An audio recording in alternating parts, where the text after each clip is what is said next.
katakan bagaimana dulu Nabi pernah mengeluarkan hadis yang sangat terkenal dan hampir semua kita hafal.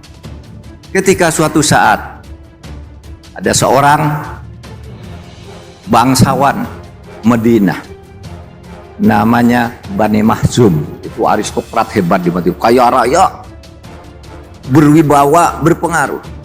Bani Mahzum itu punya anak perempuan cantik, tapi terserang penyakit, mengidap penyakit kleptomania, suka mencuri.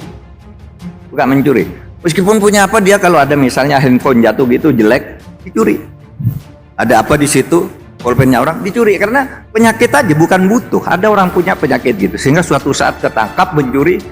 Lalu Bani Mahzum tuh datang kepada Nabi melalui putra angkat Nabi, namanya Yazid. Lalu tolong bilang ke Nabi, jangan dihukum nih anak saya, karena saya orang terkenal, malu.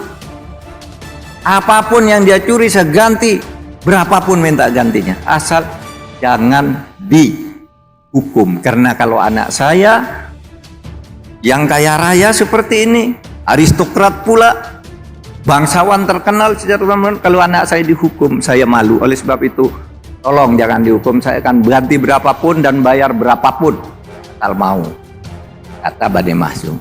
Tapi Nabi Muhammad mengatakan gini, bilang ya ke Bani Mahzum, hancurnya bangsa-bangsa besar di masa lalu itu karena ada orang kayak Bani Mahzum ini.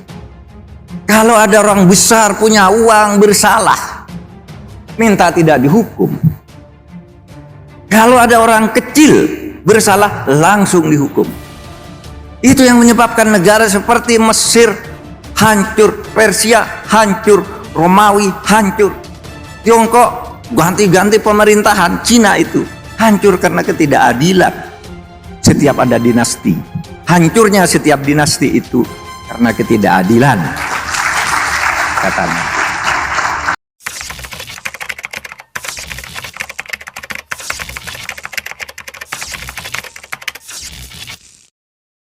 Sehingga Nabi lalu berkata, hadis yang kita hafal semua, fa ayyamallah lau anna Fatimah binti Muhammad saraqat faqata'tu yadaha.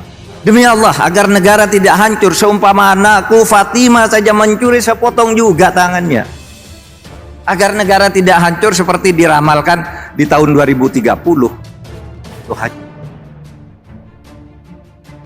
Ini yang harus kita jaga, saudara.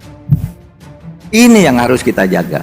Jadi secara moral, saudara, jaga negara Indonesia ini dengan cara itu. Boleh saudara ambil keahlian apapun, belajar, tapi juga ada dasar moral. Kita akan berlaku adil. Karena begini, Nabi Muhammad itu benar di dalam fakta sejarah. Suatu negara hancur kalau ketidakadilan muncul. Majapahit bahaya sekali, hancur. Karena apa? Ketidakadilan karena perebutan kekuasaan di antara para pangeran. Demak hancur, Mataram hancur, Sriwijaya hancur, Tiongkok, Mesir zaman dulu ada Fir'aun, Farauk, hancur karena ketidakadilan. Nah, kenapa ketidakadilan itu menyebabkan kehancuran? Ada 4 urutan.